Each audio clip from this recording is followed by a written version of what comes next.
Hi, I'm Leo the Cat with questions. I've been thinking a little bit more about Elijah. I'm wondering, so how much do we know about him? What's the beginning with Elijah? And also thinking about the last thing that happened in the story of Elijah. Anyway, let's start with the first thing that we know about him. In 1 Kings chapter 17, verse 1, we find the very first reference to Elijah.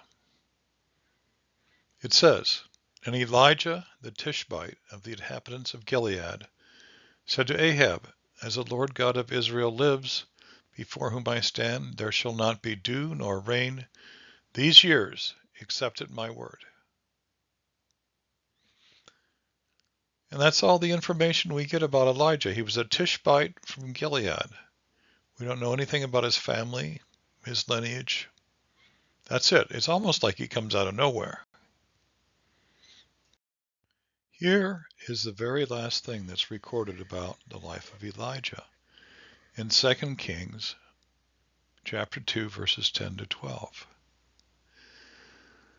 Then it happened, as they continued on and talked, that suddenly a chariot of fire appeared with horses of fire, and separated the two of them. And Elijah went up by a whirlwind into heaven, and Elisha saw it, and he cried out, my father, the chariot of Israel and its horsemen. So he saw him no more. Wow, this is truly an unusual exit. Whoever wrote this didn't really have words that we might have to describe what he was seeing. He had words like chariot, fire, and horses, whirlwind.